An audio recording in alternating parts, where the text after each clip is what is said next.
que componen la agenda de solución a los macro problemas de todas las naciones, lo es hoy día, sin duda, el de la preservación y defensa del ecosistema,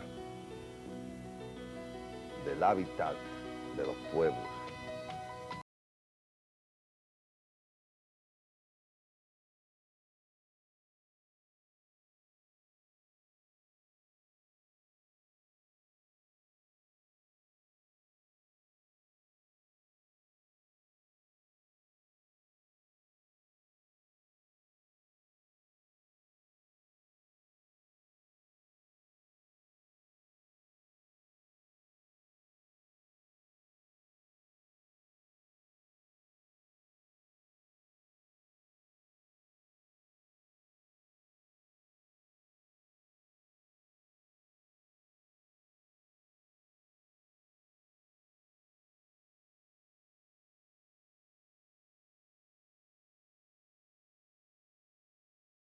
Güero, fofo, convenenciero. Nos hemos quedado atrás en ese y en casi todos los demás temas que componen esa macro agenda. Y en el aspecto de la defensa y preservación de la naturaleza, en vez de concurrir a ese propósito sano, salvador de la vida, lo que estamos es depredando y contaminando cada vez más esa naturaleza y en consecuencia la vida misma. Todo esto viene a cuento porque un amigo de este programa, deportista, el señor Frank Soto, se nos acercó y nos dijo que habláramos algo del grave problema que sufre la población de Jaina con la tremenda contaminación fabril que allí se está produciendo desde hace tiempo. Y no solamente a nivel fabril, sino la depredación con todas esas canteras y minas de gravas, gravillas, arenas, etcétera, que hay alrededor de las fuentes acuíferas, de los ríos, arroyos, secándose todos estos a la carrera. Es una población humilde, trabajadora, la de Jaina, la que sufre esta tremenda contaminación que la abate y está cegando vidas hace tiempo de niños, de ancianos y de hombres y mujeres útiles para la producción. Llamamos a los organismos correspondientes, tanto oficiales como privados, para que se interesen en esta cuestión de suma importancia para esa población, la de Jaina en particular, pero también la de todos los dominicanos en general. Es la esperanza de Cuarto Poder esta noche.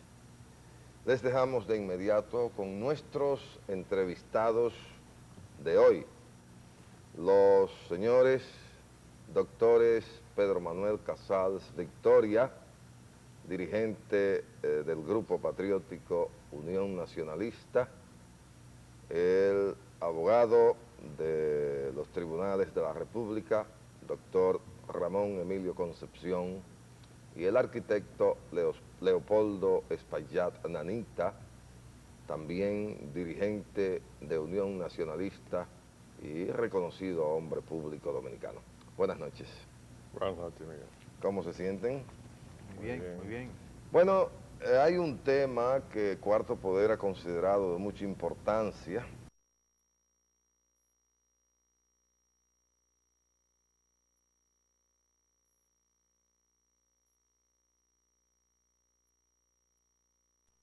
Ustedes han traído en un momento oportuno, que es el de la acción para obtener la nulificación, la nulidad de la privatización disfrazada en la República, la privatización de las empresas del Estado, disfrazada en la República Dominicana de ley de capitalización de la empresa pública. Ustedes han hecho una apelación en el transcurso de esta semana al pueblo dominicano y han advertido que llevarán a los tribunales a aquellas personas incumbentes, compromisarias, responsables de esos organismos y empresas que, de acuerdo con la ley esta de capitalización de la empresa pública, cedan, enajenen, traspasen estos bienes del Estado, vale decir, del pueblo dominicano. Quisiéramos que ustedes nos explicaran esta cuestión de manera amplia, en la forma que ustedes prefieran comenzar en el orden, y quisiéramos que lo hicieran de la manera más llana posible, dentro del tecnicismo que lo puedan hacer, a los fines de que el pueblo televidente de Cuarto Poder entienda el propósito de ustedes en forma cabal. Bien, con el perdón de mis compañeros, voy a hacer uso del privilegio de ser el más viejo. Seguro, le toca. No tan viejo, pero...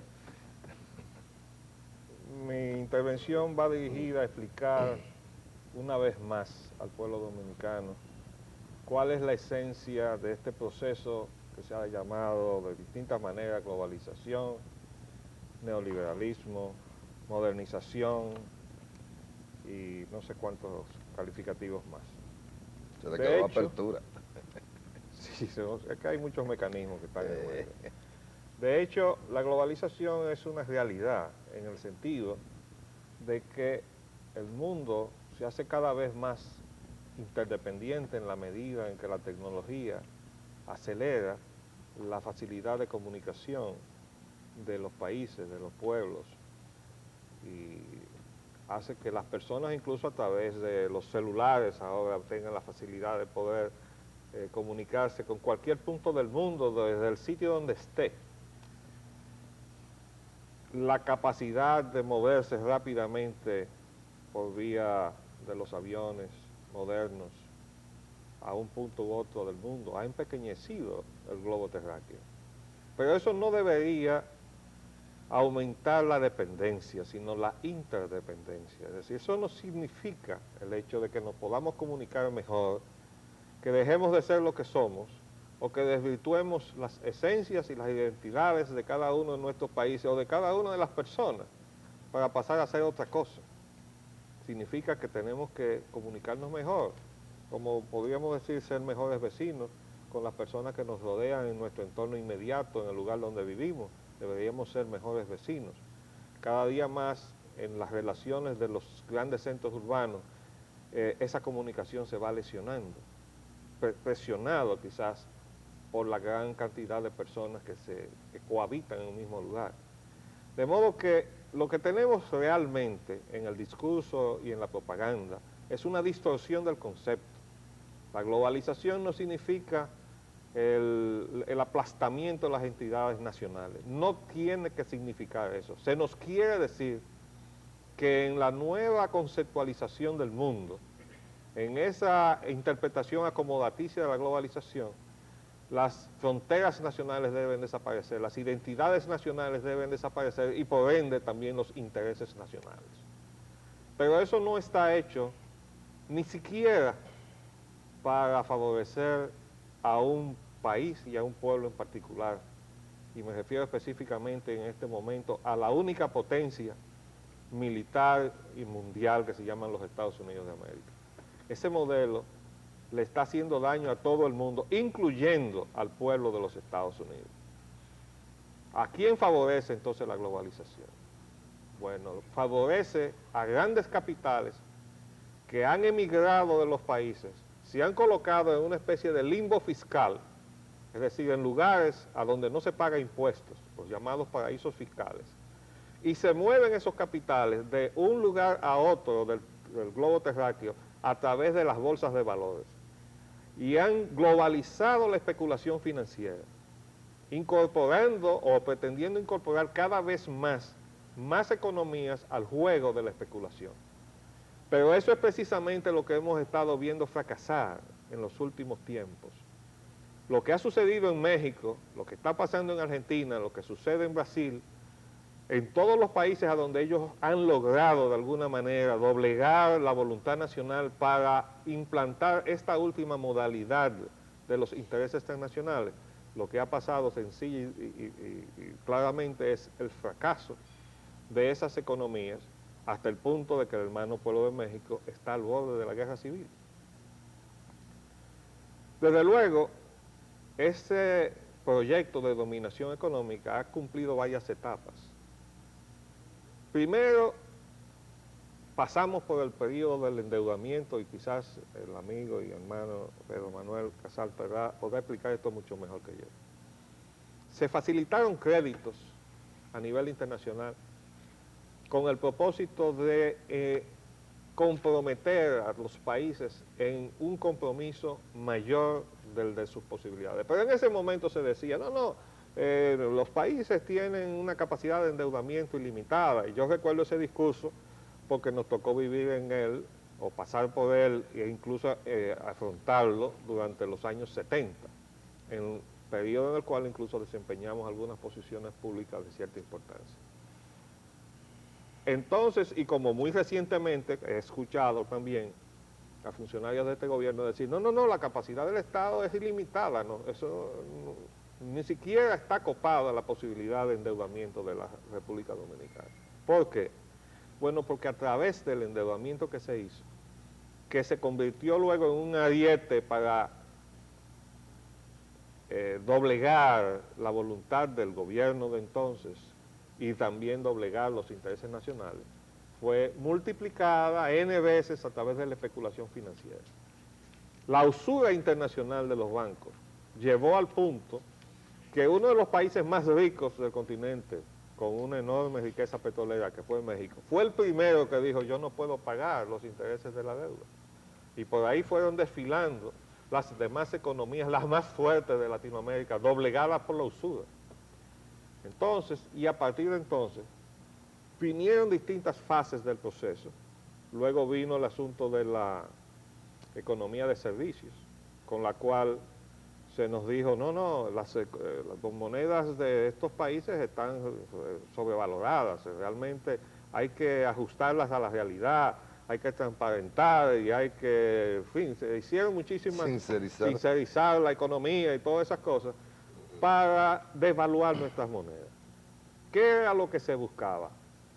Precisamente en el gobierno de Ronald Reagan se propició la exportación de capitales de los Estados Unidos hacia la periferia económica, que somos todos nosotros, los países del tercer mundo, a base de devaluar las monedas, de modo de maximizar las ventajas de ese capital que venía con una moneda dura, a encontrarse monedas reblandecidas por el acoso que hicieron los organismos internacionales con el Fondo Monetario Internacional a la cabeza, para devaluar nuestras monedas porque supuestamente estaban sobrevaluadas. ¿Cómo podía parecer posible que el peso dominicano tuviera el mismo valor que el dólar, el todopoderoso dólar? Pero ¿qué sucede? Que en el año 73 el todopoderoso dólar tuvo que ser devaluado, porque tuvo que apegarse a una realidad. Pero vino el conflicto entonces en la economía de los Estados Unidos. ¿De qué debía prevalecer? Si el dólar sobrevaluado que conviene a Wall Street y a todos los centros bursátiles de la especulación financiera mundial, o el dólar real que le convenía a la industria de los Estados Unidos para poder competir. Prevaleció Wall Street, prevalecieron los bancos y vino la especulación financiera y todo eso entonces se convirtió en una creencia impagable del tercer mundo. Bueno, después de pasar el periodo inicial de la economía de servicios, que de alguna manera ha venido a empobrecer de una manera generalizada a todos nuestros países, porque en lugar de crear empleos con mayor poder de compra, crea empleos que se pagan con una moneda devaluada crecientemente, es decir, que cada vez que se reajustan los salarios, aparentemente usted percibe más dinero, pero ese dinero compra cada vez menos. Y nos vienen empobreciendo a todos los latinoamericanos y a otros países del tercer mundo con ese proceso. Cuando ya parecía que la creencia bancaria había desaparecido, o que se habían conformado con que cada país había pagado N veces la deuda o la parte principal de la deuda, alguien inventó, pero tenemos en nuestra mano la posibilidad de penetrar esas economías y comprarnos por bagatela, presionando una mayor devaluación, los activos de esas economías. Y entonces viene esta incursión, esta apertura obligada de las economías, esta derogación forzada que fue encabezada por la propia Embajada de los Estados Unidos, de la Ley 861, excelente ley de inversión extranjera, que no era contraria a la inversión extranjera, que por el contrario propició las mejores inversiones en el país, porque fueron inversiones que fueron conciliadas con la economía nacional. Y yo he puesto muchas veces de ejemplo la Cervecería Nacional Dominicana, que tiene una presencia extranjera predominante y sin embargo produce una cerveza nacional que ningún dominicano la ve como extranjera, porque han sabido entrar a la economía dominicana sin entrar en conflicto con la economía dominicana, adaptarse, acomodarse a la idiosincrasia de los dominicanos y servirle un producto que los dominicanos ven como si fuera dominicano, incluso los que viven en el exterior. De modo que esa ley 861, junto con otros ejemplos que yo podría poner, sirvió para canalizar la inversión extranjera, no para oponerse a ella. Sí preservaba de esa incursión de la inversión extranjera ciertas áreas como las comunicaciones y desde luego las áreas de seguridad del Estado y algunos servicios que son esenciales, como por ejemplo la generación eléctrica de energía. El resultado ahora, al ser derogada la ley de inversión extranjera, que tenemos una ley supuestamente de inversión extranjera que requiere muy poca cosa, un registro para fines estadísticos en el Banco Central. El resultado también, y yo se lo he enrostrado en más de una oportunidad públicamente al gobierno de los Estados Unidos, es que ha propiciado un canal de penetración de ese dinero sucio acumulado de una manera increíble por el narcotráfico, para que penetre todas las economías. Y eso lo está propiciando nada menos que el gobierno, que está supuestamente comprometido en el primer lugar, en la primera trinchera de lucha contra el narcotráfico. Pero sabemos que si usted le deja el camino de las economías para fructificar el beneficio de su actividad delictuosa, entonces el delito será siempre rentable. Eso estamos viendo en este momento. Las economías de todo nuestro hemisferio están bajo asedio de esos capitales sospechosos. Las actividades sociales y políticas también. Hay países que ya la política está, si no regida, por lo menos grandemente influida por esos capitales. Y vamos a ver pervertir rápidamente toda la actividad y la lucha y el esfuerzo por desarrollar sociedades democráticas cuando la economía de nuestros países esté controlada por estos capitales que ahora entran sin ningún tipo de obstáculo. En estos días, nada menos, uno de los obstáculos que existía fue removido por el presidente de la República, que era la necesidad de todo extranjero de pedir autorización del Poder Ejecutivo antes de comprar algún inmueble en la República Dominicana. De modo que todo este proceso no tiene más que esa motivación. Y desde luego en el caso nuestro se han presionado no solamente este gobierno, estas presiones vienen desde hace muchos años atrás. Todo el que se sienta en el Palacio Nacional está sometido a las presiones de estos intereses y dependiendo de quién esté sentado en la Casa Blanca, también a las presiones del propio gobierno de los Estados Unidos. En este momento, este gobierno le ha dado paso a una serie de acciones que coliden con el Estado de Derecho, en el cual están garantizadas las posibilidades de que el pueblo dominicano pueda progresar en paz.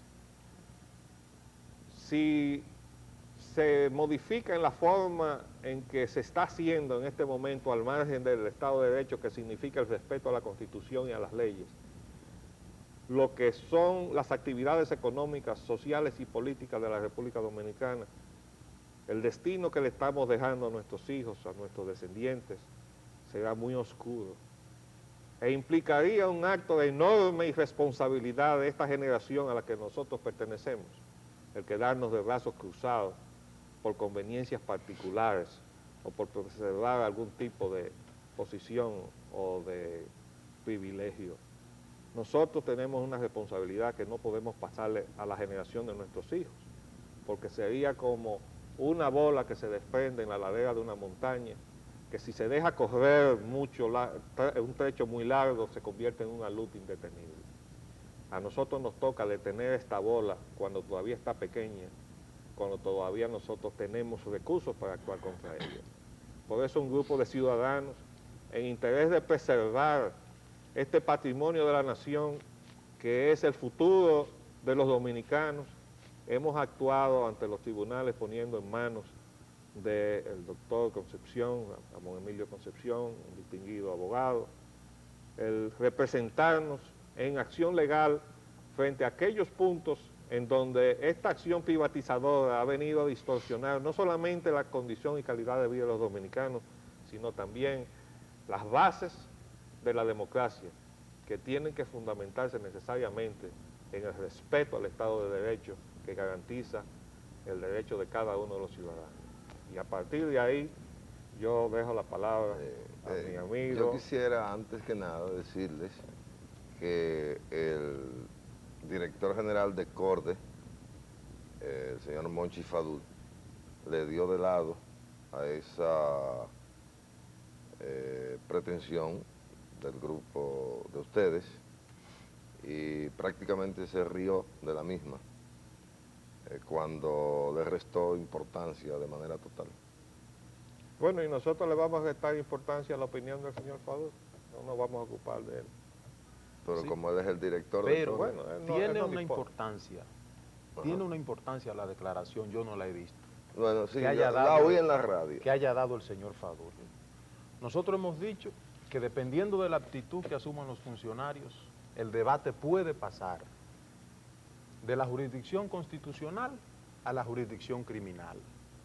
Porque si ellos actúan antes que la Suprema Corte de Justicia decida sobre la instancia que hemos sometido, estarían violando la Constitución de la República. Y el Código Penal nuestro, en sus articulados del 109 al 122, castiga los crímenes y delitos contra la Constitución. Si él es tan poderoso, si él va a tratar de echar de lado esto, como usted dice, Pues sin sí. observar antes que la Suprema Corte de Justicia decida, que sepa el terreno que le está pisando, porque va para los tribunales criminales de la República. Si la Suprema decide que pueden privatizar, entonces lo harán y entregarán el patrimonio nacional. Antes no pueden hacerlo sin que tengan que pagar un precio. Sí.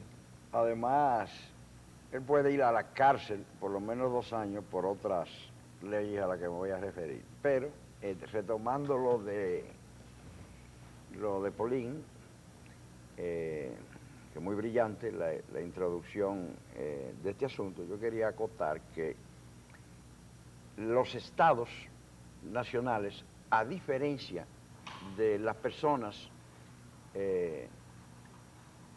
físicas, o sea, de los ciudadanos, los individuos y de las empresas de negocios, no pagan sus deudas cediendo los activos nacionales.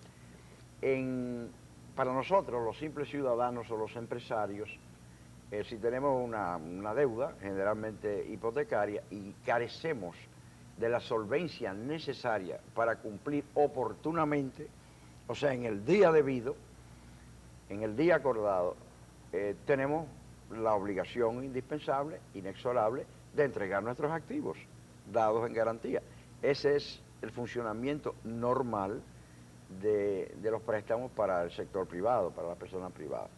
Pero si los estados nacionales hicieran lo mismo, desaparecerían, y por eso nunca se hace, porque cederían sus activos, cederían el territorio nacional, cederían el capital nacional, se desnacionalizarían y desaparecerían. Pero la privatización es vender, no Voy a entrar en la privatización. ceder, Es ceder. a cambio de... Sí, ceder. Lo de que un se préstamo. pretende aquí sencillamente es cambiar activos físicos nacionales por papeles de deuda. O sea, hay una acumulación de deuda impagable generalmente que pasó ya a manos de bancos, a manos de financieros de segundo grado, lo que le llaman el mercado financiero secundario, ¿no, verdad? Donde han comprado esta deuda a descuento y la compran a descuento por la sencilla razón de que una deuda que no se paga durante mucho tiempo, los auditores, cuando examinan los estados de los bancos, de las corporaciones acreedoras, no pueden permitirles que mantengan dentro de sus activos esas acreencias. Entonces tienen que llevarlas a ganancias y pérdidas. Al llevarlas a ganancias y pérdidas, hay otros sectores que adquieren esa deuda. Aquí hay, desde muy temprano, dominicanos que han adquirido deuda externa a título de deuda dominicano, comenzando por el ex gobernador del Banco Central, Bernardo Vega. Pero no es el único, hay otros. O sea, que compran Entonces, la propia deuda del Estado sí, Dominicano. han ideado una serie de mecanismos con estos bancos centrales que están dominados por el Fondo Monetario, por los organismos internacionales, por el gobierno de los Estados Unidos, al punto en que en nuestro Banco Central había una oficina del gobierno de los Estados Unidos, una injerencia inconcebible que la desmanteló don Luis Julián Pérez, pero volvieron después, cuando fue gobernador del Banco Central. Pero una cosa, el licenciado Bernardo Vega fue gobernador del Banco Central y me parece que intervino en alguna de esas situaciones de deuda, es decir, de préstamos. Hombre, es decir, actuó como negociador de préstamos y luego compró esos mismos préstamos. Él compró, pero además de eso, Pues negoció que la deuda privada, o sea, la deuda del sector comercial con sus suplidores, una deuda por 400 millones de dólares, no sujeta a intereses, no sujeta a plazos, ¿no, verdad? No una obligación nacional, que esa deuda flotante comercial fuese convertida en deuda pública, exigible al Estado y sujeta a plazos e intereses.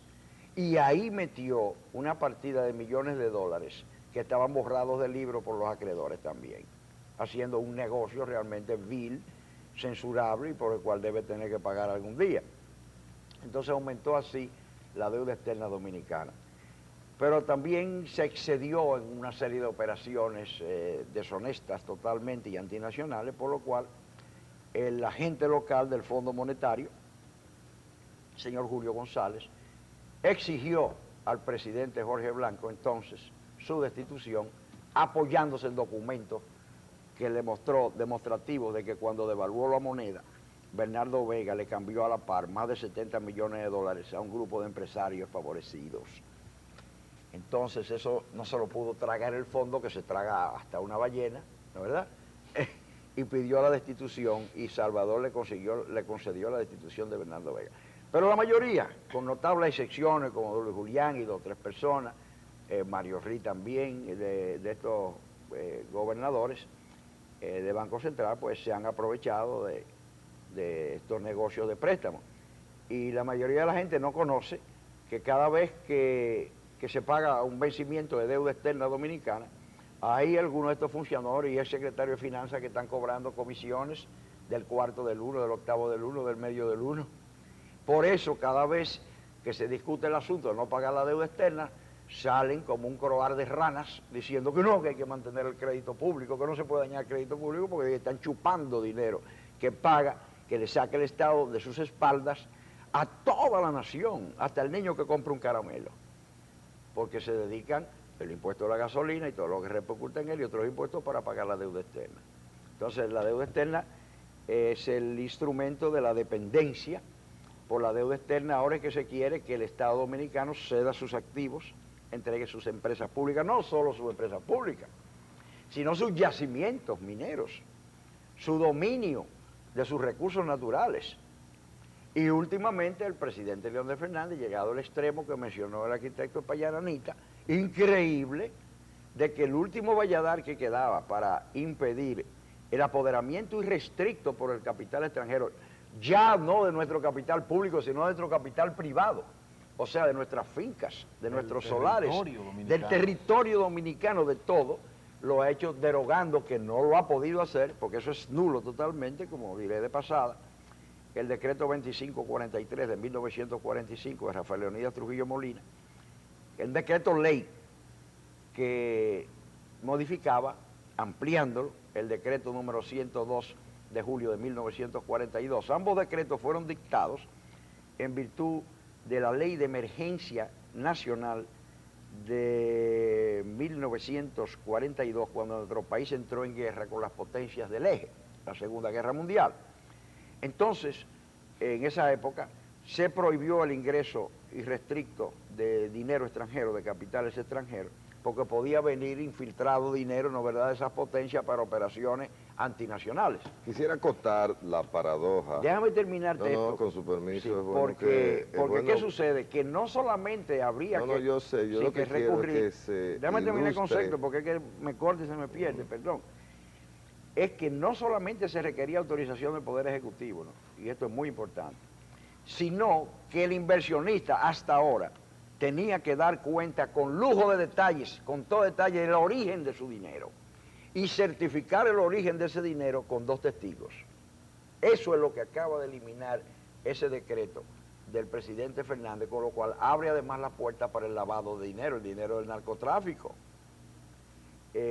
Naturalmente yo digo que es nulo ese decreto, porque un decreto común y corriente no puede derogar un decreto ley. Son decretos que están hechos y están motivados en virtud de una ley, y es la ley de emergencia la que prevé que se lancen esos decretos, expresamente lo dice, y no lo puede derogar un decreto ley de la misma manera que un decreto no puede derogar una ley del Congreso, que es lo mismo, porque los decretos leyes son iguales y en el mismo rango una ley del Congreso. Esa aclaración. Lo que quería acotar era la gran paradoja. Trujillo, el dictador, el tirano, comprendió entonces, o fue el único de los gobernantes dominicanos que comprendió la realidad aplastante del dominio que se produce a través de la deuda. ¿Oh, sí? Porque en el 1942, luego de consolidar la deuda externa, la saldó, la pagó totalmente, declarando de paso que era un acto de liberación financiera nacional. Se escribió un libro sobre eso, creo que de Herrera, pero te voy a decir algo. Le costó mucho a Trujillo hacer que le aceptaran pagar la deuda. Trujillo quiso pagar la deuda, porque Trujillo sabía que mientras los americanos tuvieran acreencia sobre este país, lo iban a estar molestando y coartando la soberanía nacional. Y la historia de cómo Trujillo logró eso es muy interesante, muy complicada. Pero el dominio es sobre todo país, y por eso entonces que esas grandes potencias no quieren que estos países salgan. Ellos no querían. Mira, mi tío era Andrés Pastoriza, era el embajador en Washington, era muy amigo de Cordell Hull. Que fue quien yo conozco firmó muchas de las intimidades de cómo tío Andrés pudo persuadir a Cordell Hull a través de sus relaciones de amistad y de un rasgo de inteligencia de Trujillo, ¿entiendes? Por ejemplo, Trujillo le preguntó a tío Andrés que si Cordell Hull tenía debilidades, y tío Andrés le dijo que no. Tío Andrés era amigo personal del rey Jorge de Inglaterra y de la reina también. Estuvo en la corte de San Jean como embajador, que era un hombre sumamente honesto, que era un hombre muy estricto. Y entonces Trujillo le dijo, bueno, pero Andrés, ¿y la mujer? Entonces, ¿qué le gusta a la mujer? Entonces tío Andrés averiguó y le dijo, a ella lo que le gusta son las joyas. Entonces Trujillo le dijo, ¿cuándo es el día del cumpleaños de la mujer de Cordell Hull? Cordell Hull era el secretario de Estado. Entonces le dijo a Andrés, cómprale el pendantif más bello y más caro que haya en Tiffany y mándaselo de regalo. Cuando Andrés le compra de su propio peculio, porque Trujillo se lo reembolse, el pendantif más caro que había en la joyería Tiffany en Nueva York, y se lo manda de regalo a la mujer de Cordell Hull. Cuando Cordell Hull regresa... A nombre de Trujillo. A nombre de Trujillo, claro está. Cuando regresa a su casa, Cordell Hull, como a las 7, a las 6 de la noche, se excusa por haber llegado tarde por los asuntos de Estado, y le dice a su mujer, que a la que quería muchísimo, le dice, oye, ¿y cómo te ha ido, me excusa, en tu día de cumpleaños? Y dice, bien, me han mandado regalos de todas partes. Y dice, sí. Dice, pero el mejor de todo es de un tal Burillo, un presidente de Latinoamérica. Dice, ese debe ser Trujillo. Dice, ¿qué te mandó? Dice, no, pero mira, que pendantif que me ha mandado Trujillo. Como antes de 2 meses estaba firmada el pago de la deuda externa. Y la firmó Trujillo con Cordell Sí. Hall. Y debo decirte que Trujillo, en mi concepto, abstracción hecha de su crueldad, ha sido el gobernante más nacionalista. Trujillo sacó a los haitianos de la República Dominicana, que estaban hasta en la sopa, y la moneda haitiana circulaba en Santiago. Trujillo pagó la deuda externa.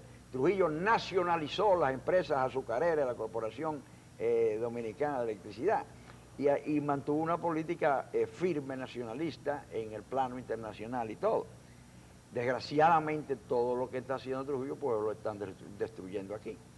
En cuanto a la privatización, debo decirte que nosotros no podemos permitir esto. En primer lugar, porque no es necesario. Las empresas nacionales pueden manejarse perfectamente bien siempre y cuando se pongan en manos capaces y honradas.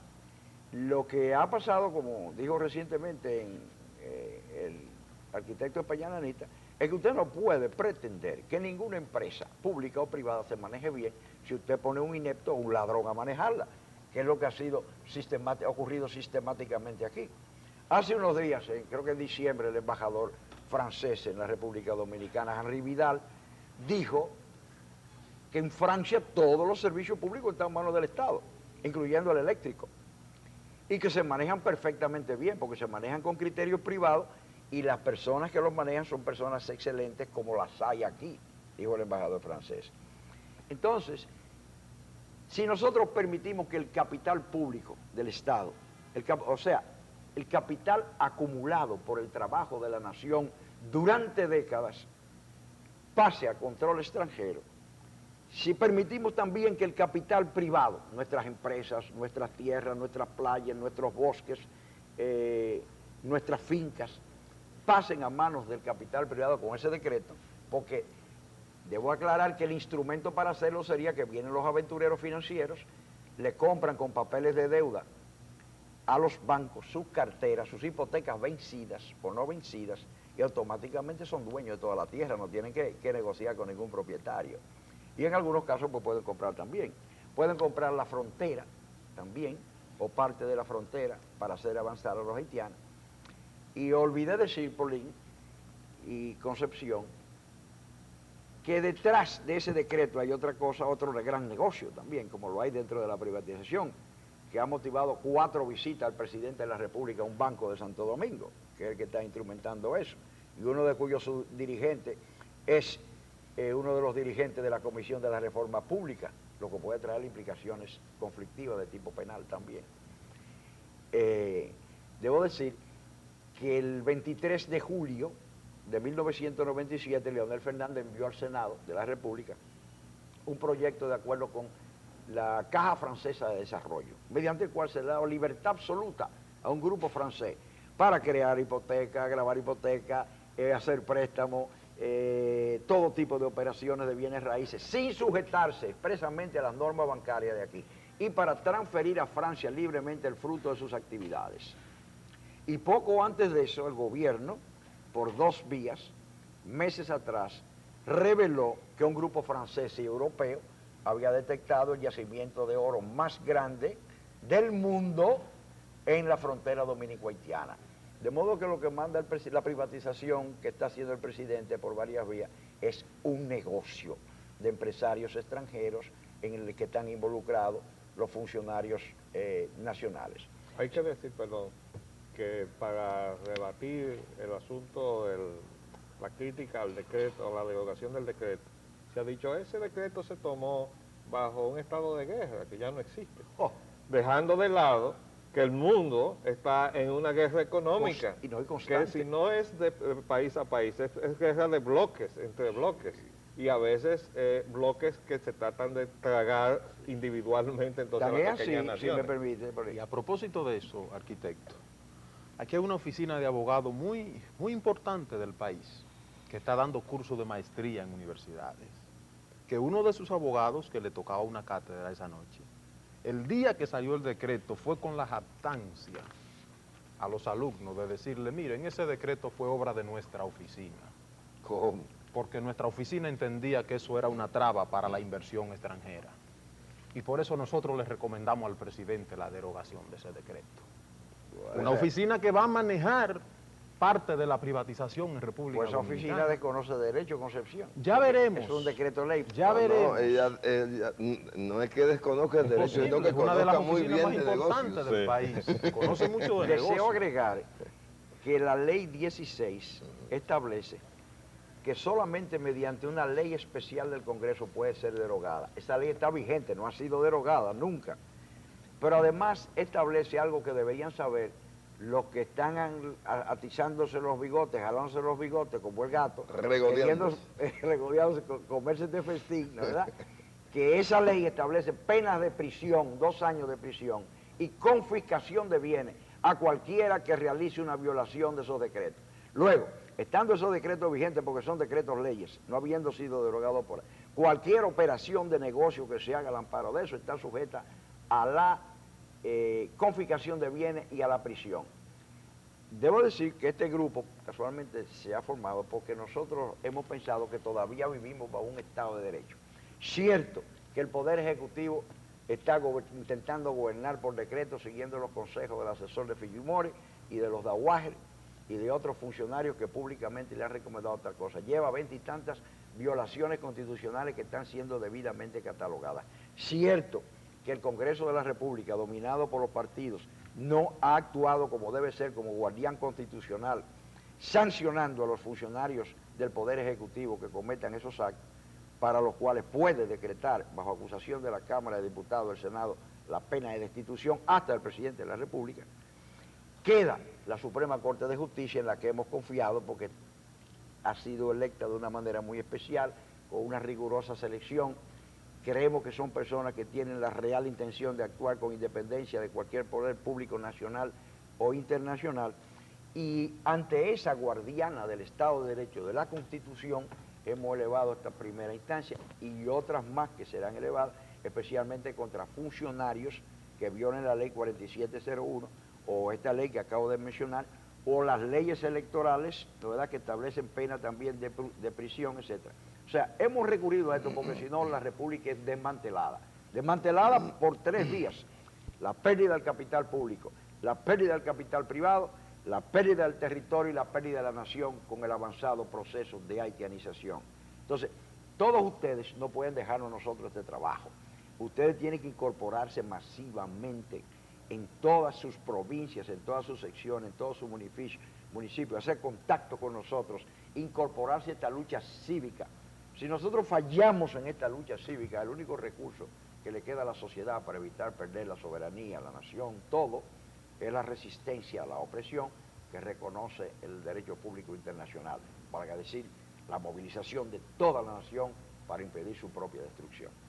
Vamos a poner un punto aparte con el permiso de ustedes, amables, distinguidos panelistas, y cuando retornemos vamos a escuchar la base legal en opinión del doctor Ramón Emilio Concepción de este asunto.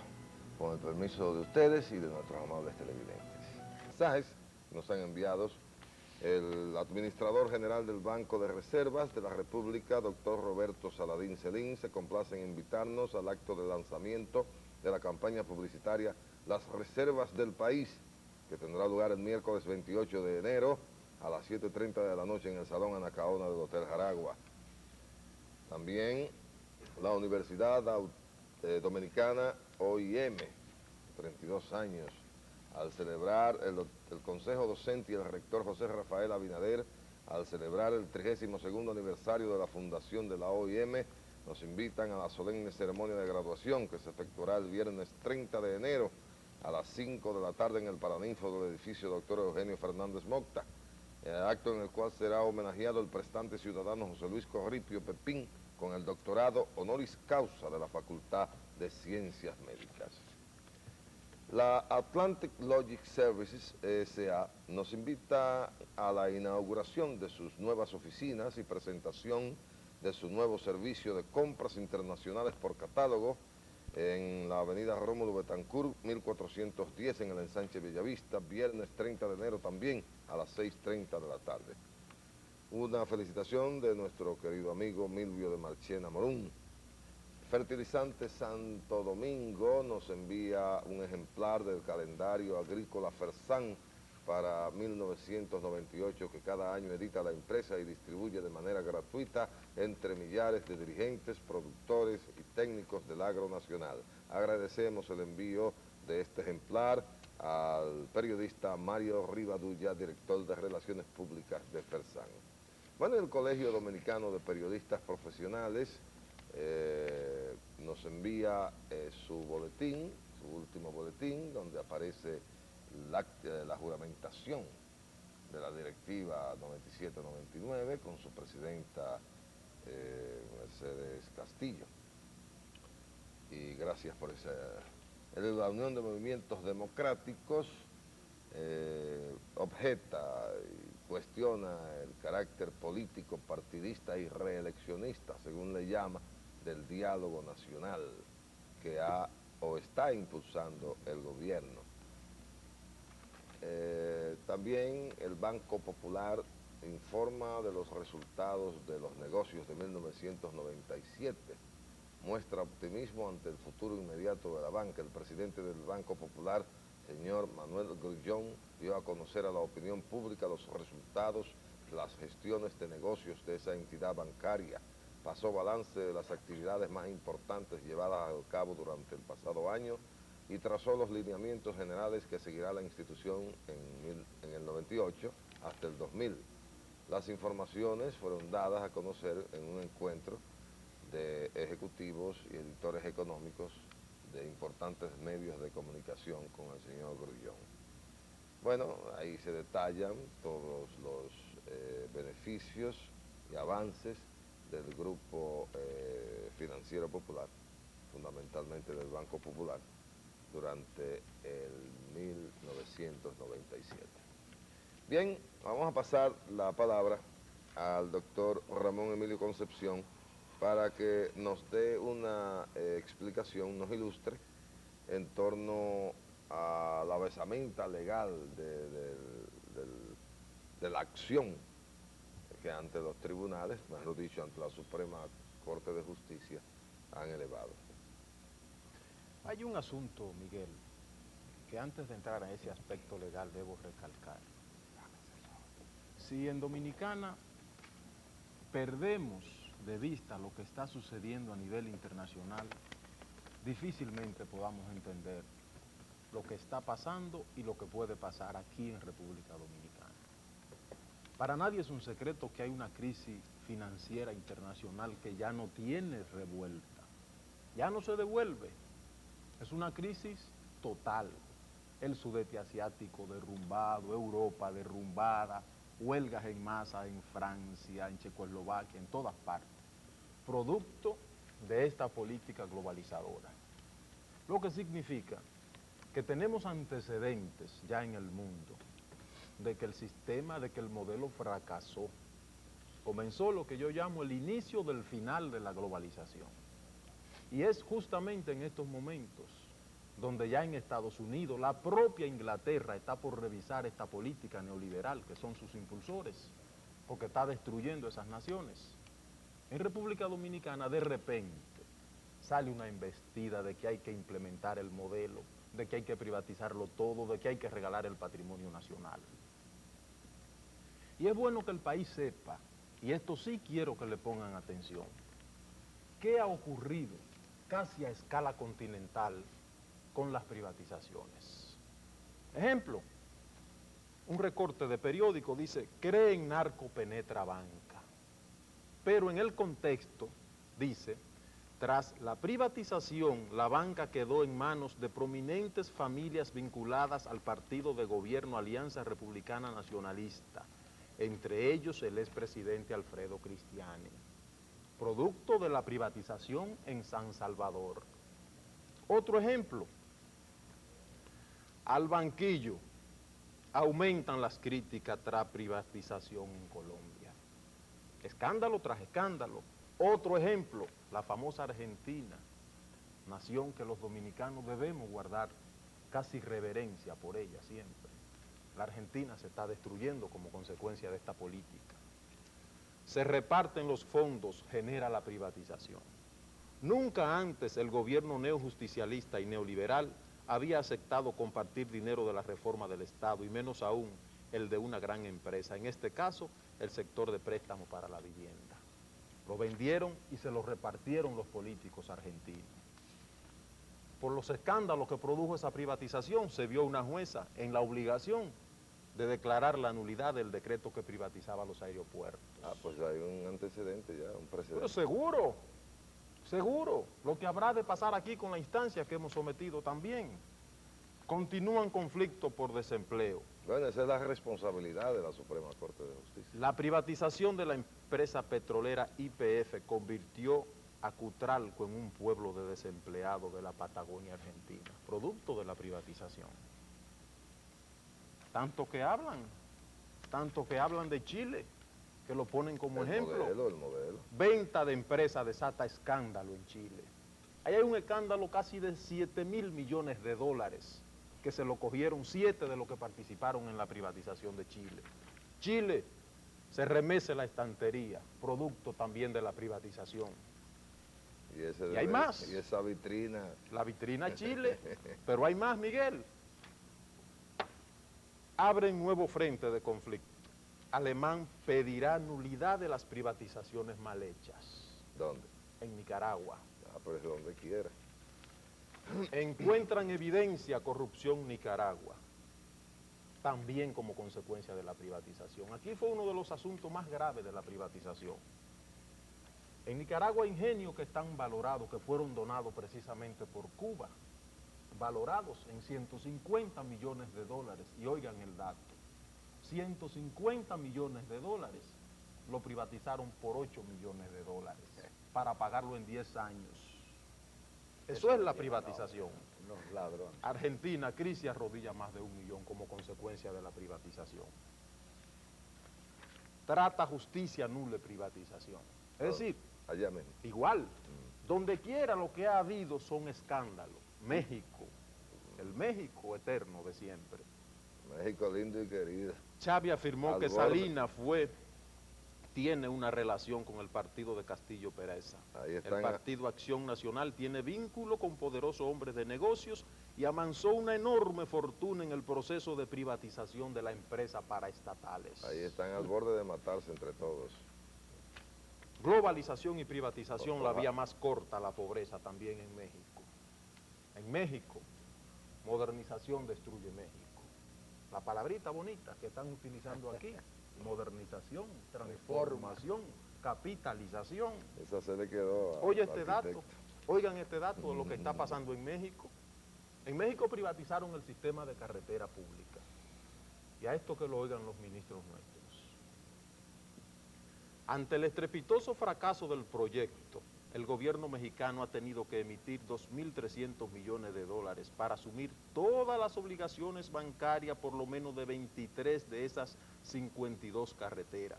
Se teme, sin embargo, que el costo final de este rescate se eleve a 7 millones de dólares. 7.000 millones de dólares. Es decir, después que privatizaron, pusieron dejaron tan la deuda al Estado. alto el paso, lo que aquí le llaman peaje, que el público dejó de utilizar esas carreteras. Y ahora el Estado ha tenido que ir al rescate. ¿Qué está pasando con la privatización en Rusia? En Rusia están los grupos mafiosos adueñándose de Rusia, que es una de las cosas más preocupantes y que puede pasar aquí, como muy bien lo decía el doctor Casal Victoria. Todo esto son recortes de privatizaciones, pero que por... Y desde el punto de vista de la economía de esos países. Están destruidos, Miguel. México está consumiendo menos alimentos que lo que se consumían en el año 1982. Venezuela por igual, Brasil por igual. Porque es que la globalización, ¿qué es lo que hace la globalización? Profundiza miseria en el mundo. Aquí en República Dominicana, solo por globalizar o por privatizar el SEA, hay 45.000 familias de dominicanos que van a perder sus empleos. El PNUD, para que oigan estos tecnócratas nuestros, el PNUD, Dígale al pueblo. la qué es eso. globalización profundiza Diga, pobreza en todo ¿Qué el es mundo. lo que es el PNUD? Programa de las Naciones Unidas. Programa de las Naciones Unidas para el... Y ¿qué te parece? ONU ve fracasa la globalización. Oh, Entre nosotros, una encuesta que hizo el periódico Gallup hoy, porque no se le ha pedido opinión al pueblo dominicano para saber si quieren privatizar. Y hay una encuesta que deben verla los privatizadores nuestros. 58% de los ciudadanos dominicanos se oponen a que las empresas y el territorio nacional sean vendidos.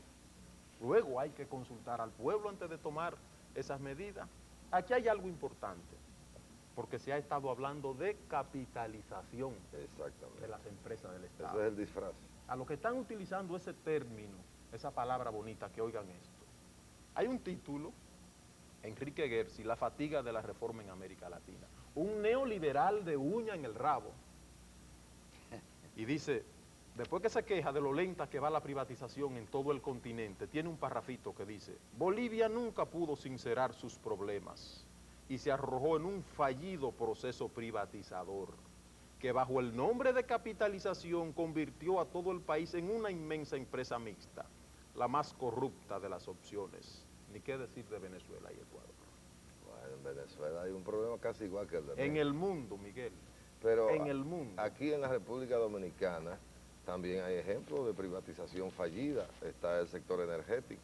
Es que no es privatización, son piratizaciones que hacen de las empresas públicas y del patrimonio nacional. Además, doctor Concepción, la gente no sabe, el pueblo no sabe que en esa ley se prevé que los activos sin valoración real ni nada, contra títulos de deuda o lo que sea, o papeles financieros, pasarían a un grupo de aventureros nacionales y extranjeros, mientras que los pasivos, o sea, deudas por más de 16.000 millones de pesos, pasarían a todos nosotros, porque expresamente se dice que se cargan al presupuesto nacional y nos la clavan en impuestos a todos nosotros para que la paguemos, a la gente que no nos vamos a beneficiar para nada con eso.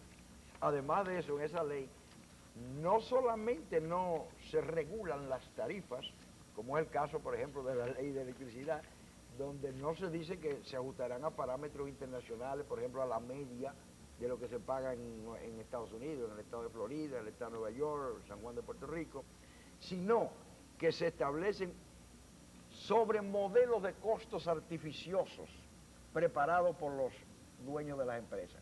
O sea que encima de lo que pagamos ahora, que pagamos 2 veces por encima de lo que se paga en los Estados Unidos, o sea, estamos sobre 14 centavos de dólar el kilo, sobre un consumo aumentado que usted ninguno consume absolutamente, entonces ellos tienen libertad de subir las tarifas a como les dé lugar.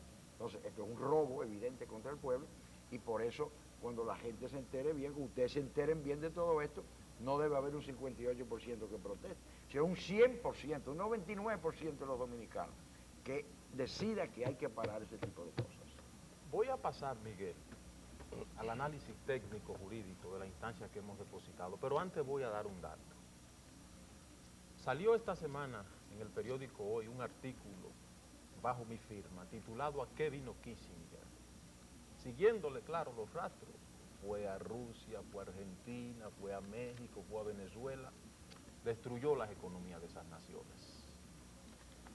Y el título de ese artículo, ¿A qué vino Kissinger?, fue un amigo a mi oficina cuando leyó el artículo y me llevó esta tarjetita que quiero que le hagan un close-up, si es posible, aquí.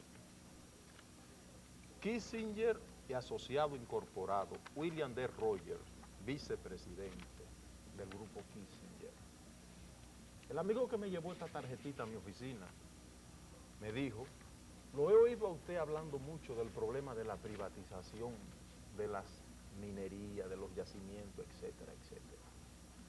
El año pasado hubo una reunión aquí en República Dominicana donde participaron posibles inversionistas extranjeros y participó William D. Rogers, vicepresidente del grupo Kissinger, y se le acercó a un funcionario nuestro y le dijo que Kissinger tiene interés en comprar yacimientos mineros en la República Dominicana. Y ya ustedes oyeron lo que dijo el Casal Victoria sobre los yacimientos últimos que se descubrieron en el país. Y además Kissinger visita frecuentemente la Rosario Dominicana, está tratando de adquirirla. ¿Acaso la derogación de este decreto al cual hemos aludido tendrá alguna combinación con esta tarjetita de este hombre que tuvo antes que viniera Kissinger al país? El señor Johnson 1 también vino en esas diligencias. El asunto es mucho más grave de lo que el pueblo dominicano se está imaginando. Y de ahí la apelación que hacemos. El pueblo tiene que mantenerse vigilante de lo que puede pasar en este proceso de privatización. Todos los medios andan hablando de la famosa privatización. Y como dice el arquitecto Payán Anita, que hicimos un grupo de hombres dominicanos que no somos subversivos, que no creemos en la violencia, que no creemos en el caos. Apelamos a las leyes y a la Constitución de la República Dominicana. Por eso convocamos a un grupo de buenos dominicanos que ha respondido de una manera formidable para que apoyara esta iniciativa que hemos llevado a la Suprema Corte de Justicia, donde estamos pidiendo la nulidad de todo el proceso de privatización porque viola la Constitución de la República Dominicana. Como sabemos que esta instancia que hemos depositado iba a traer reacciones favorables y reacciones contrarias, quisimos cuidarnos, Miguel, y al pueblo dominicano. Quisimos cuidarnos de que no nos tildaran que andábamos persiguiendo ningunos intereses que no fueran los intereses sagrados de mantener esta pequeña patria nuestra que tanto sacrificio y tanta sangre ha costado. Y por eso encabezamos ese grupo de ciudadanos preocupados por la preservación de la República Dominicana.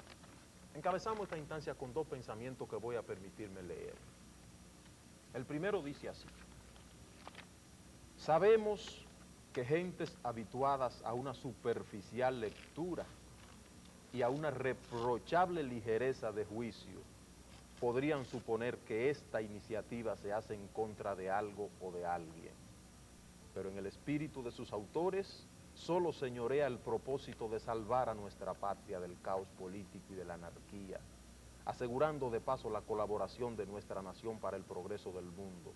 Con la misma errada interpretación podría hoy suponerse que algunos críticos malévolos e interesados pensarán que la presente actuación trata de atizar rescoldos nacionales contra una posible hegemonía. La finalidad es precisamente la contraria. Esto se hace para quienes saben leer limpiamente y desdeñan la absurda técnica de los especialistas en torcer las ideas ajenas y en hacer turbias derivaciones de aguas muy claras hacia el molino sombrío de sus maldades. Federico Lis, 200 años, tiene ese juicio, precisamente cuando él iniciaba una lucha en contra del liberalismo en los años 1800 y pico. Y hay otro juicio que también voy a permitirme leer. Cuando una regla impuesta no es sino la expresión de un interés particular, interés de hombre, interés de clase, interés de partido, no es más que una forma inhumana de la opresión. Entonces es la fuerza la que obra con apariencias de legalidad. Y el hombre no tiene por qué inclinarse ante la fuerza, sea cual sea y cualquiera que pueda ser el rostro que muestre. Monseñor Blanchet. Entre el rico y el pobre, entre el fuerte y el débil, la libertad oprime y el derecho libera. Abate la Corday. Quisimos introducir esos tres pensamientos para que la República Dominicana y sobre todo los jueces que componen la Honorable Suprema Corte de Justicia, al momento de decidir sobre esta instancia, aunque tendrán que hacerlo como magistrado y apegado a lo que dice la Constitución y las leyes, primero lo hagan como dominicanos, porque está en juego en esta instancia el futuro de la patria República Dominicana, el futuro de nuestra nación. ¿A qué hemos apelado? A la Constitución, Miguel. La Constitución nuestra, en su artículo 37, párrafo cuarto, dice que es potestad del Congreso la de preservar, enajenar y aumentar los bienes tanto de dominio público como de dominio privado.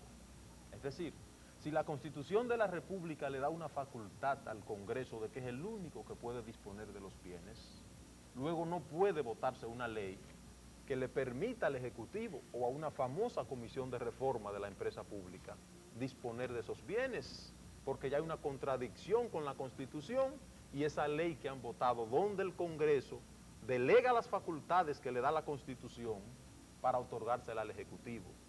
Y el artículo 4 de la Constitución de la República, que dice que el gobierno dominicano se divide en 3 poderes, ejecutivo, legislativo y judicial, y que ninguno de los 3 puede delegar sus funciones en otro. Luego hay otra contradicción entre esas leyes y la Constitución. ¿Y qué manda el artículo 46 de nuestra Constitución? Dice que serán nulos toda ley, decreto, resolución contrario a la Constitución. Luego, si esta ley, esta famosa ley de reforma de la empresa pública, que dice que van a convertir nuestras empresas en sociedades anónimas, en sociedades por acciones, también choca con la Constitución, porque el artículo 8, numeral 13, párrafo B, dice que el Estado solo podrá convertir sus empresas en cooperativa o economía cooperativista. Luego hay una restricción total por la Constitución de la República a tratar de que sus empresas, su patrimonio, sea convertida en sociedades anónimas o en compañía por acciones. Ahí también entonces se impone el artículo 46, que declara nulo toda ley, decreto, resolución contrario a la Constitución. Es decir, en el año 1955, para que tengan una idea, votaron la ley 4115 de la Corporación Dominicana de Electricidad, que dijo que esa era una empresa de alto interés público. ¿Qué significa alto interés público en una buena técnica jurídica? Que no se puede enajenar, que no puede estar en manos de particulares. Entonces, en el 64, cuando el triunvirato era el 64, ¿verdad que sí? Sí, Abril del 64. Exactamente. Votan una ley, la 208, y modifican la ley 4115, que crea la Corporación Dominicana de Electricidad como una empresa de interés público, de orden público, y modifican un articulado de esa ley mediante la 208 y le dan facultades al Consejo de Administración y al director de CDE de poder vender, ceder, hipotecar, enajenar, desguazar la compañía. Pero entonces no previeron que la Constitución del 62, que era la que estaba vigente en ese entonces, también prohibía que las empresas del Estado pudieran pasar a sector privado. Por eso no se aplicó, Concepción no se ha aplicado. Exactamente. Luego, si no modifican la Constitución, no hay ninguna posibilidad de que en República Dominicana pueda disponerse del patrimonio público. ¿Qué puede pasar? Perdón, que hay que Sí. decir que fue un acto ilegal e inconstitucional de un gobierno de facto, Correctísimo. ilegal e inconstitucional. Otra agravante para esa ley de la corporación que fue votada en el triunvirato. Pero ¿qué es importante? Y es la reseña que usted hacía hace un momento, cuando usted decía que hay funcionarios que ya dijeron que van a echar de lado la instancia. Yo diría que esta instancia, incluso para ellos, es una preservación para ellos como funcionarios. Porque si se aventuran a privatizar, a vender una empresa del Estado o una mina del Estado o una parte del territorio nacional, sin que la Suprema Corte de Justicia se haya decidido sobre esta instancia, están pisando entonces un terreno peligroso, porque pasarían ya del terreno constitucional, que es hasta ahora el único que hemos utilizado, pasaríamos entonces ya a la jurisdicción criminal, porque ellos estarían violando todos esos articulados que he mencionado de la Constitución y caerían en el capítulo 2, sección primera del Código Penal Dominicano, crímenes y delitos contra la Constitución, donde hay prisiones previstas desde 6 meses hasta 2 años, degradación cívica de 1 a 5 años, y si los delitos se cometen como menciona o como indica el artículo 110 del Código Penal, es tan fuerte el castigo que prevé destierro para los funcionarios públicos que violen la Constitución de esa manera. Bueno, y ustedes Entonces, estarían resueltos. Absolutamente, Ahí, lo hemos dicho. Claro. Si actúan antes de que la Suprema Corte de Justicia decida sobre esta instancia y venden, van a sentarse en el banquillo de los criminales, porque van para un tribunal criminal. ¿Qué hemos hecho? Como dice el arquitecto Payat, refugiarnos en los instrumentos que el Estado de Derecho Nacional pone en nuestras manos que son la Constitución y las leyes ante esta investida privatizadora. Entonces, tienen que ir despacio. Tienen que ir despacio porque para ello esta instancia les podría preservar su libertad, sus bienes y muchísimas cosas. Juega Loto, tu sorteo millonario. Con 10 pesitos te puedes hacer millonario y cambiar tu situación económica de la noche a la mañana. Compra tu boleto en la agencia más cercana. Juega Loto, tu sorteo millonario. Con el permiso de los distinguidos invitados a este programa y de ustedes, amables televidentes, retornamos en unos instantes. Te puedes hacer millonario y cambiar tu situación económica de la noche a la mañana. Compra tu boleto en la agencia más cercana cualquier día de la semana. Juega Loto, tu sorteo millonario.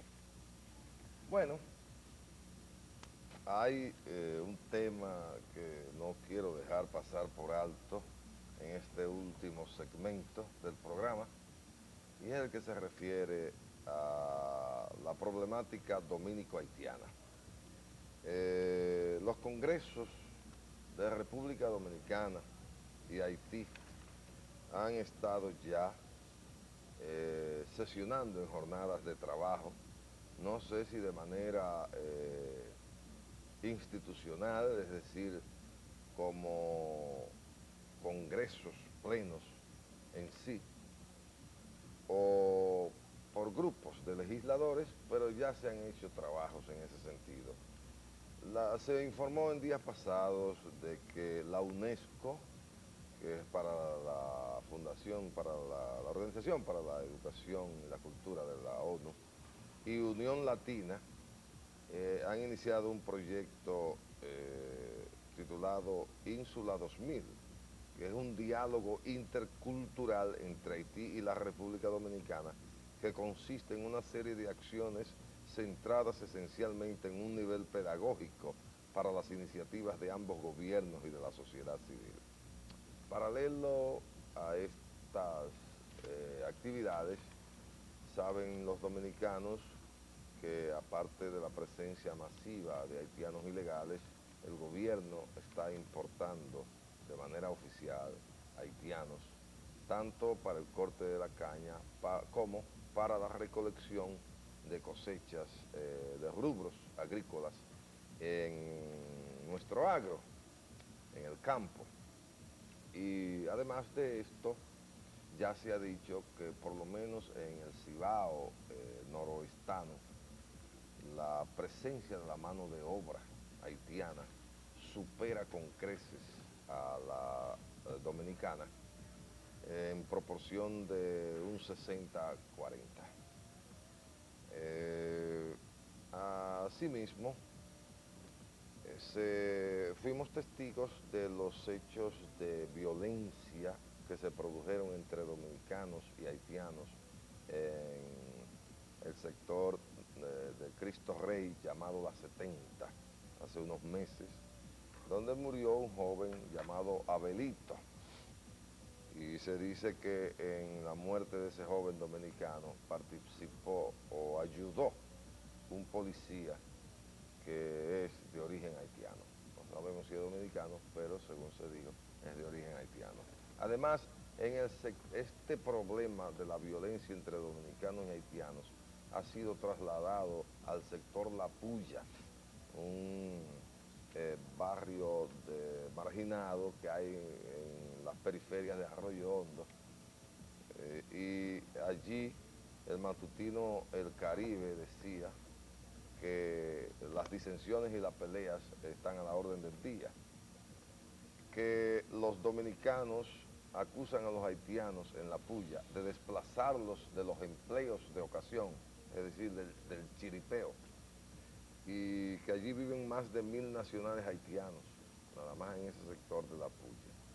Entonces el periódico El Siglo, en un editorial brillante de su director Federico Enrique Grateró, apelaba a la conciencia ciudadana y sobre todo al gobierno para que trataran de evitar que aquí se produjera una nueva intifada.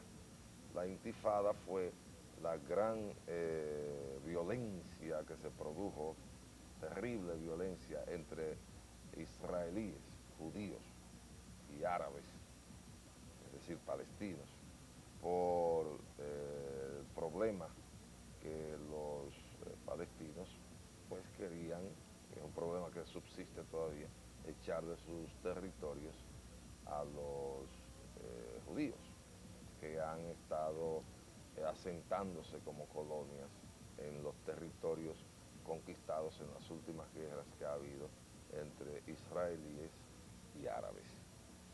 Y él decía que podría ocurrir aquí lo mismo, el editorial del siglo, debido a que ya hay estas peleas, los dominicanos entienden que están siendo desplazados de sus trabajos por los haitianos, y estos podrían, los dominicanos, justamente iniciar movimientos de protestas y de violencia contra los haitianos para que estos salgan, y esto dar al traste, mejor dicho, esto dar como consecuencia la respuesta de los haitianos, que no se van a dejar, claro está, violentar sin ellos responder. Entonces yo quisiera que ustedes me hablaran, ya que ustedes como Unión Nacionalista manejan también este tema, de esta cuestión.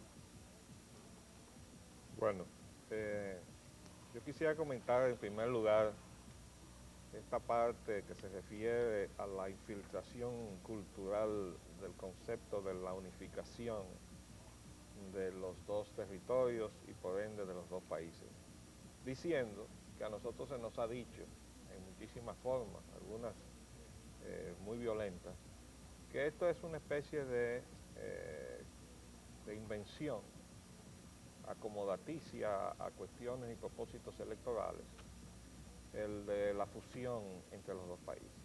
Y nosotros hemos venido reclamando de los dominicanos hacer conciencia de que se trata de un proceso que está en marcha, día a día, hora a hora, con el paso hacia territorio dominicano de manera ilegal de masivas cantidades de inmigrantes haitianos.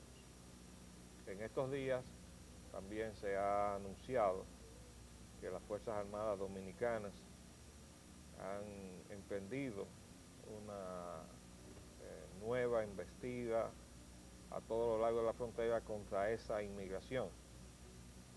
Y yo sostengo que esa tarea asumida en este momento por las Fuerzas Armadas no solamente es absolutamente necesaria, sino que es su obligación constitucional. Las Fuerzas Armadas Dominicanas existen para preservar la integridad territorial dominicana. Si ante la penetración ilegal, la violación de nuestra frontera por parte de los haitianos, las Fuerzas Armadas permanecen de brazos cruzados, sencillamente están condenándose a su propia desaparición, amenazadas como están por un designio que viene de fuera, de eliminarlas porque se supone que las Fuerzas Armadas en todos nuestros países son una amenaza para el orden constitucional y para el establecimiento de la democracia. Lo que se está buscando con todo eso es crear una situación, prácticamente un chantaje, con el cual inmovilizar a nuestras Fuerzas Armadas de todos nuestros países para que no actúen en los momentos en que la soberanía de nuestros países está amenazada. Yo creo que nosotros en este momento, afortunadamente, tenemos una oficialidad formada en academias, en las cuales han tenido la oportunidad de estudiar, y entre las cosas que han estudiado están precisamente la historia de la República Dominicana, y se han documentado y están totalmente conscientes de la amenaza que pende sobre la República Dominicana por las condiciones de pobreza que le han sido impuestas al hermano país de Haití, por las grandes potencias que hoy se resisten a recibir la inmigración haitiana. Algunas de sus motivaciones, incluso por cuestiones tan deplorables como la discriminación racial, pero ese no es el caso de la República Dominicana. Nosotros rechazamos la inmigración haitiana en primer lugar por un proceso histórico porque este país se independizó de Haití y porque de parte de Haití o de sus grupos gobernantes siempre ha existido un propósito de dominación sobre la parte este de la isla. Entonces nosotros estamos obligados a preservar nuestra nación, estamos obligados a preservar todos aquellos principios por los cuales lucharon los forjadores de nuestra nacionalidad. Esa es la obligación que nuestra condición de dominicanos nos impone. Cuando nosotros vemos anunciar aquí, UNESCO y Unión Latina inician proyectos educativos. Unión Latina es una entidad financiada por países europeos, principalmente Francia. Y dice que con el patrocinio de la UNESCO y la Unión Latina se inició el proyecto Ínsula 2000, es decir, que nos están poniendo al plazo 2000 que todo esto esté debidamente consolidado ya al plazo del año 2000, dentro de 2 años. Entonces dice, hay una serie que consiste en una serie de acciones centradas esencialmente en un nivel pedagógico para la iniciativa de ambos gobiernos y de la sociedad civil. Este proyecto fue dado a conocer en la sede de Unión Latina, en el momento en que su representante, la señora Lilda Fadel, hacía entrega de varios libros de la literatura haitiana al director de la Biblioteca Nacional, señor Diomedes Núñez Polanco, y con la asistencia del representante de la UNESCO del país, señor Dudu Pierre. El programa se concentra en el tema de los valores culturales y en la educación como un mecanismo de intercambio entre dos pueblos distintos que comparten la isla de Santo Domingo. Pero aquí dice, ahí cuando dice dos pueblos distintos que comparten la isla, supone que están respetando la identidad de las dos naciones que ocupan cada uno una parte del territorio de la isla.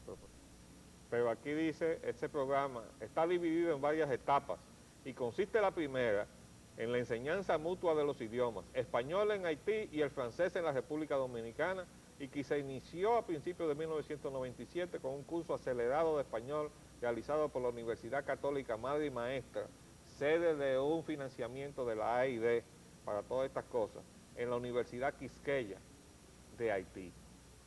Y a principios de este año los profesores haitianos impartieron un curso de francés acelerado para profesores en la Secretaría de Educación y Cultura y en la Universidad Católica María Maestra.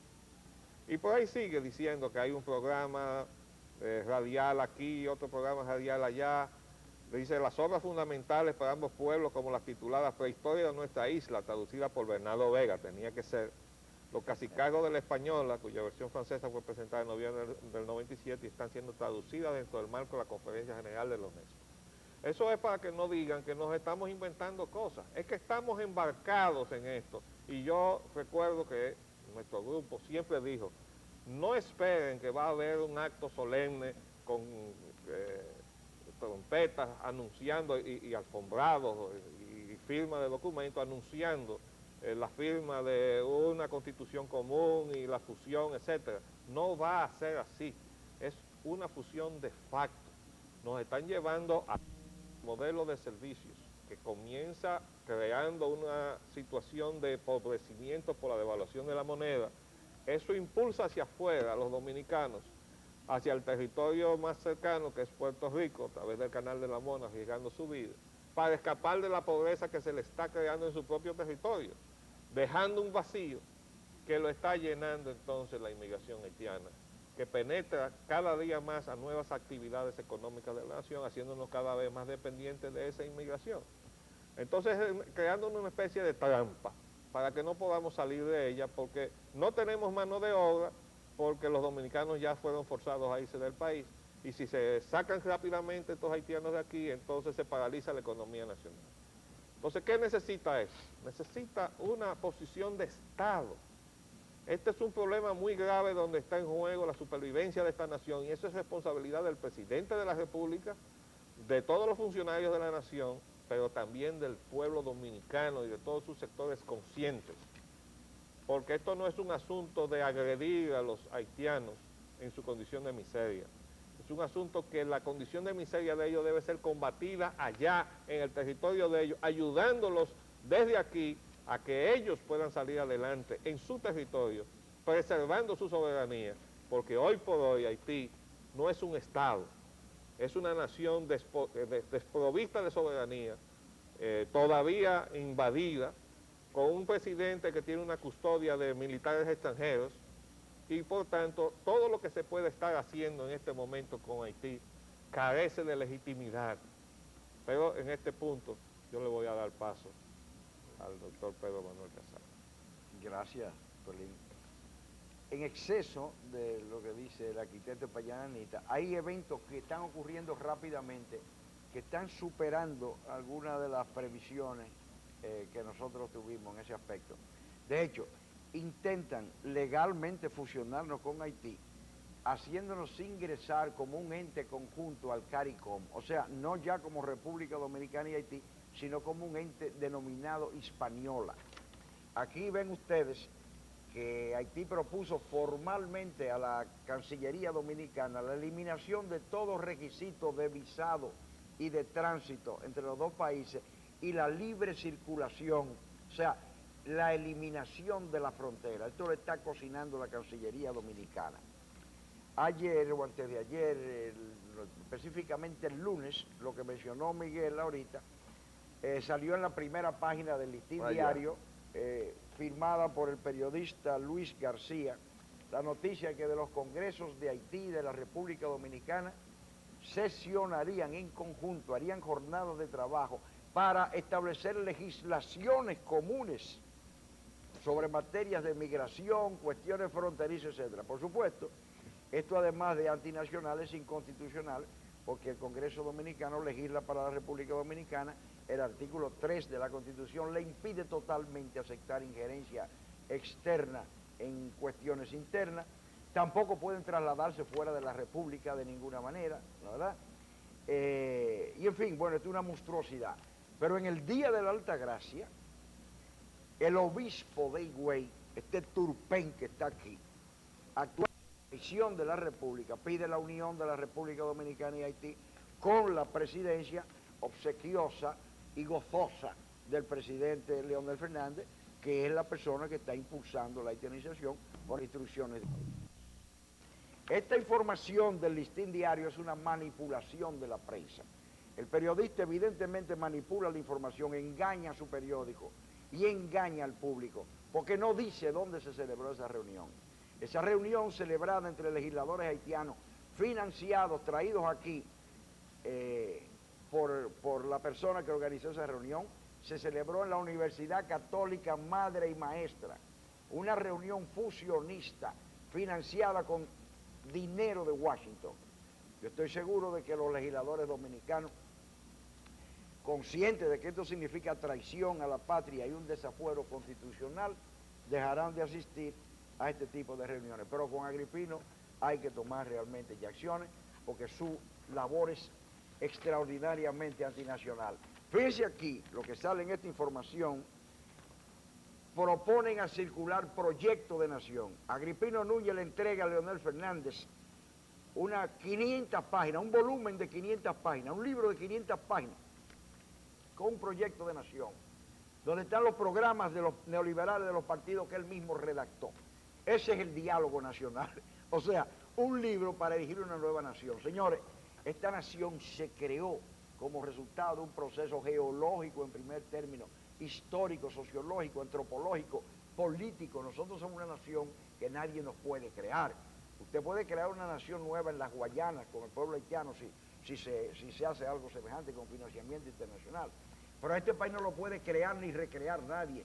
Y somos un Estado con un proyecto nacional inequívocamente expresado en la Constitución de la República, con un orden jurídico, con derechos, con deberes, con legítimas aspiraciones, y nadie, ningún grupo de granujas pagados por Washington ni de traidores locales, nos va a desmantelar de este país, ni va a sacar a nuestros hijos de sus expectativas de bienestar y de futuro, siempre y cuando ustedes, como nosotros, decidamos luchar por nuestra patria. Bueno, hemos llegado al final del programa. Nos ha complacido mucho tener a estos distinguidos profesionales con nosotros, el doctor Pedro Manuel Casals Victoria y el arquitecto Leopoldo Espaillán Anita, ambos miembros atildados del Grupo Patriótico Unión Nacionalista, y también el doctor Ramón Emilio Concepción, abogado reconocido de los tribunales de la República, quienes nos han honrado teniéndolos acá. Queremos darles las gracias por habernos ofrecido estas informaciones, estas orientaciones, y esperamos que el interés de ustedes en este sentido haya sido retribuido cabalmente. Miguel, si tú me permites muy brevemente decirle al pueblo dominicano que la motivación o el pensamiento que mueve a este grupo